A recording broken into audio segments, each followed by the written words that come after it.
Salve Maria, caríssimos irmãos, caríssimos amigos, é uma vez mais uma grande alegria estar convosco para podermos meditar no Evangelho Dominical, neste que é o 12º domingo do Tempo Comum.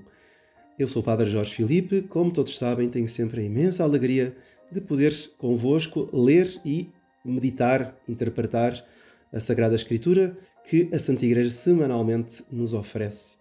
Bom, temos então no Evangelho de hoje, no Evangelho de São Marcos, a continuação imediata daquilo que se passou na semana passada.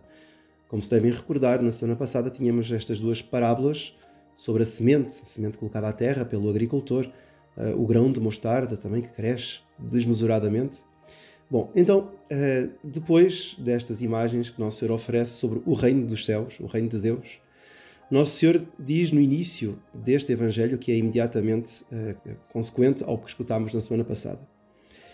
Naquele dia, ao cair da tarde, Jesus disse aos seus discípulos: "Passemos à outra margem do lago." Eles deixaram a multidão e levaram Jesus consigo na barca em que estava sentado. Iam com ele outras embarcações.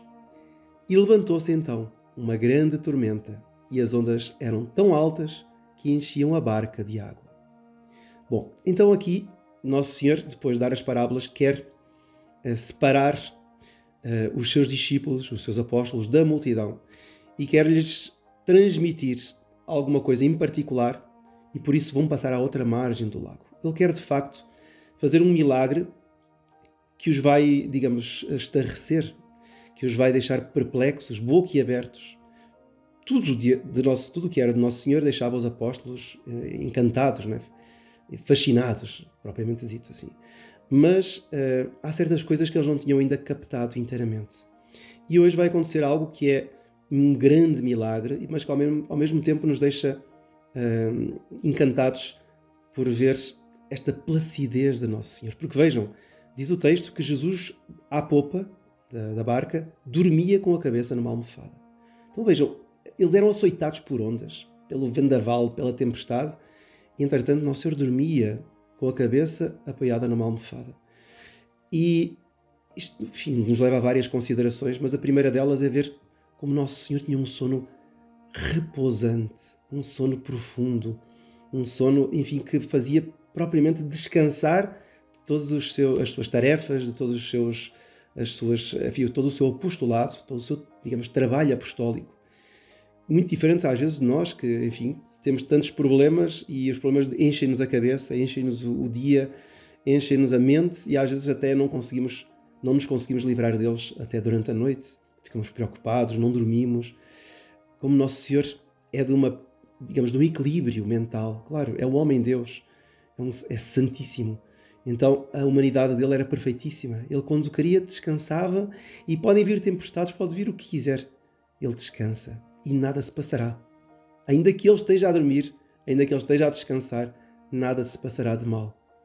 Tudo isto nos levará a pensar. Mas uma coisa que eu queria, à primeira vista, assim, levantar neste Evangelho de hoje, que aliás é comentado pelos outros sinóticos, ou seja, também por São Mateus e por São Lucas, é a questão da criação. Deus criou o universo, Deus criou a natureza com coisas extraordinárias, coisas que nos deixam propriamente assim maravilhados, seja um nascer do sol, um pôr do sol, um animal assim lindíssimo e com características incríveis, assim, às vezes a própria pintura do animal, como uma joaninha, às vezes as cores de uma borboleta, aquelas borboletas azuis, ou multivariegadas cores, quer dizer, são coisas que nos deixam impressionadíssimos, os instintos. Tá bom, tudo isso é de nos deixar estarrecidos. Deus fez coisas tão variadas na natureza. Mas Deus criou as leis da natureza. E isto é o que, sobretudo aos cientistas, causa mais espanto. É provavelmente um espanto. As leis, essas constantes físicas que existem na natureza. E isso é o que leva os cientistas a acreditar que, de facto, tem de haver um Criador. Tem de haver uma mente inteligente. Ou seja, a mente já de si é inteligente, evidentemente. Mas tem de haver, digamos, um Criador inteligente. E não é meramente assim um princípio cósmico, mas tem de haver algo inteligente para criar uma constante que não muda no universo. Ou seja, são as leis que, dentro de certas condições, se estabelecem e que não mudam. As leis da natureza. Ora, se isto de facto é impressionante, apesar de às vezes nos passar um pouco ao lado, Mais impressionante ainda é ver, por exemplo, Nosso Senhor a passar por cima destas leis naturais que Ele próprio criou. E é o que acontece hoje. Quer dizer, esta tempestade toma conta de todo o mar onde eles estão e, ao mesmo tempo, Nosso Senhor, ao levantar-se, vai como que falar, não é? Vai se impor ao mar e vai dizer: cala-te, e está quieto. E o vento acalmou. Evidentemente deve ter dito de uma forma que os que estavam em torno dele ouvissem bem, para que pudessem perceber que era ele que mandava o mar ficar quieto. E esta atitude do Nosso Senhor e a consequente calmaria que se proporcionou imediatamente a seguir, deixa os apóstolos perplexos. É que, de facto, nós vemos, aliás, também na primeira leitura, Deus, o Senhor, a falar a Jó no meio da tempestade. Estas tempestades que existem são proporcionadas pelo Criador, muitas vezes, para nos fazer, clamar pelos céus, pedir a ajuda de Deus, pedir a ajuda do alto, pedir a ajuda, através da oração, através de um clamor profundíssimo do coração, para que Deus nos venha ajudar. É o que faz, é o que fazem os apóstolos no Evangelho de hoje e é o que fazemos nós quando temos grandes problemas. Muito diferente, aliás, muito diferente de tudo isso, daquelas religiões, aquelas, se a gente pode chamar assim de religiões, aquelas seitas que têm como fonte, digamos, como princípio, a prosperidade. Curioso que na nossa religião nós sabemos que existem as dores, o sofrimento, aliás, à semelhança do sofrimento de Cristo na cruz, do sofrimento de Cristo no Horto das Oliveiras, da cruz que Ele nos manda carregar até ao fim da vida para ser semelhantes, para segui-lo. Quem toma a sua cruz e me segue, esse de facto é digno de mim. Então nós vemos que é muito diferente esta religião da cruz de outras religiões e seitas que têm como fonte a prosperidade, que oferecem dinheiro, que oferecem riqueza, que oferecem bem-estar, que oferecem milagres, inclusive com hora marcada.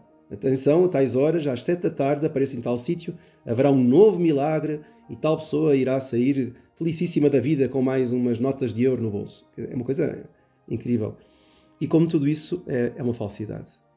É verdade que o demónio tem poder para fazer, às vezes, certas prosperidades. O demónio não pode fazer um milagre, mas o demónio pode fazer uma falsificação, uma macaqueação do milagre. E propriamente, ao fazer essa macaqueação, ele está a comprovar de que essa religião é propriamente falsa. Porque a verdadeira religião é aquela que se mostra nas tempestades. O verdadeiro Deus é o Deus que se mostra nas tempestades. Mostra-se superior à natureza, mostra-se superior às tempestades. É muito bonito que é através disto que nós compreendemos o segundo texto do Evangelho deste domingo, aos Coríntios, São Paulo na segunda carta aos Coríntios. É através disto, das tempestades, que nós percebemos como nos tornamos uma nova criatura. E as coisas antigas passaram, como diz São Paulo na segunda leitura. O que é que significa as coisas antigas passaram? Todas as tempestades passaram. As tempestades, os dramas, as dificuldades, tudo isso passou. E o que é que significa isso? São as tentações, são as complicações da vida, são as perplexidades da vida que Deus, Nosso Senhor, permite, parecendo dormir. E este é o ponto. Nosso Senhor permite, muitas vezes, tempestades ao nosso redor, tempestades no mar da nossa vida, e parece que Ele, no meio dessas tempestades, está a dormir, está ausente. Inclusive, hoje em dia, até se proclama, hoje em dia, a morte de Deus, já desde Nietzsche e desses filósofos da desgraça, no finais do século XIX, a morte de Deus. Tá bom, Deus não morre, nós sabemos, mas Deus parece dormir. Deus parece ausente. Agora, em que situações é que Deus parece ausente? Eu gostaria aqui de fazer um elenco de algumas situações que são propriamente tempestades do mundo atual. Quais são as tempestades do mundo atual? Porque aqui o grande problema não é deixar de haver tempestades, porque sempre haverá. O grande problema não é acordar Nosso Senhor, porque é bom que acordemos Nosso Senhor. Mas Nosso Senhor, inclusivamente no Evangelho de hoje, não vai corrigir os apóstolos de o terem acordado. Não é isso. Ou seja, eles tiveram a atitude perfeita. Foram chamá-lo. Parecia que ele estava ausente, estava a dormir. Não se dava conta. O barco estava quase a ir ao fundo. Eles foram chamá-lo. Ótimo. Nosso Senhor não está a corrigi-los por o terem chamado. Não é isso. O Senhor está a corrigi-los por não terem fé. Ainda não tendes fé? Ou seja, ainda que esteja ele a dormir, se eles tivessem fé suficiente, eles pensariam assim: bom, se eu estou na barca de Jesus, Nosso Senhor, não é? Se eu estou na verdadeira igreja, poder-se dizer, eu sei que isto não vai ao fundo. Eu sei que não vou morrer. Ou seja, eu estou junto dele, eu não vou morrer. Eu estou junto dele, eu sei que a salvação está garantida. Ou seja, o problema não foi terem acordado, o problema foi estarem aflitos, ou seja, terem falta de fé. Então eu queria aqui levantar alguns aspectos sobre o que é que seria, hoje em dia, uma tempestade, enfim, o que é que a gente pode ver como tempestades? Bom, em primeiro lugar, a criminalidade e a insegurança. É uma tempestade assim, que é omnipresente, é omnímoda, sobre milhentos aspectos. São pessoas, às vezes, próximas de nós, que são assaltadas. São modos de crimes, desde os digitais ao crime mais corriqueiro e comum, como a faca, enfim.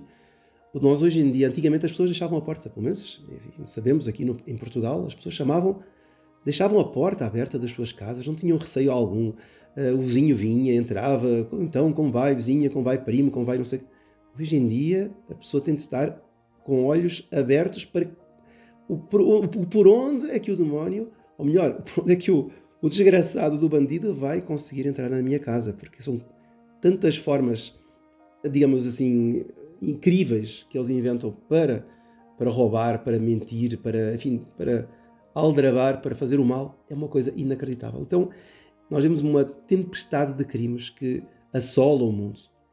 E com os crimes, e também certamente relacionado com isso, é, por exemplo, a tempestade das pessoas que estão a ser forçosamente deslocadas das suas terras. Ainda recentemente, a ONU dizia que existe uma imigração forçada de cerca de 120 milhões de pessoas no mundo atualmente. Sabem o que é isso? 120 milhões de pessoas no mundo estão a ser... É a população do Japão inteirinha, ou seja, seria condizente a isso, que está a ser obrigada, por motivos enfim, os mais variados, a sair das suas terras. Evidentemente que isso é uma desestabilização no mundo inteiro. E por isso eu posso dizer assim que é uma tempestade que, enfim, nos deixa apreensivos. É natural. O que é que está a acontecer para que, se há tantas cimeiras de paz, se há tanta busca da paz, se há tantos encontros, porquê tanta guerra? Porquê cada vez mais massas de deslocados e imigrações forçadas? É nos deixar a pensar. Bom, uma outra situação, que eu acho que até pior do que todas as que já mencionei aqui, é a imoralidade. Ou seja, a imoralidade enquanto uma tempestade de imoralidade, de falta de pudor. O que é que significa aqui a falta de pudor? A falta de pudor, nós sabemos que o pudor é um sentimento de vergonha. Não é? Sentimento de vergonha que é causado por uma ferida na sensibilidade, ou seja, uma ferida na moral da pessoa. A pessoa sente-se de alguma forma exposta e sente-se envergonhada, e isso é, digamos, é o sinónimo do pudor que ela tem. Ora, quando falta o pudor, é realmente uma grave situação. E hoje vemos que as pessoas não têm mais pudor. Os jovens vestem-se ou despem-se de uma forma completamente despudorada. As televisões, as redes sociais, são situações inacreditáveis. E evidentemente que aqueles sentimentos de virgindade, aqueles sentimentos de castidade que existiam e que devem existir, não é? Que são cultivados essencialmente pelo pudor, vão à vida. E porque, vejam, com esse assolar, não é, de ataques contra o pudor, essa tempestade contra o pudor, evidentemente que tudo fica difícil nas almas que querem de facto viver uma vida sã, uma vida santa, uma vida casta. Porquê? Porque a pessoa tem de trabalhar contra si mesmo, ou seja, tem um domínio de si mesmo, tem de dominar uma série de emoções e de afetos, né? Tem de adquirir uma temperança, uma estabilidade, um equilíbrio e outras virtudes que estão relacionadas com isso. Agora, com o ataque que existe hoje em dia da imoralidade, da sensualidade, né, tudo fica difícil. Então é propriamente uma tempestade que nos cerca por todos os lados, né? Desde os ecrãs até à vista, digamos, crua e nua pelas ruas. Bom, um outro aspecto que eu queria aqui também mencionar é o fato de o mal parecer estar a vencer o bem.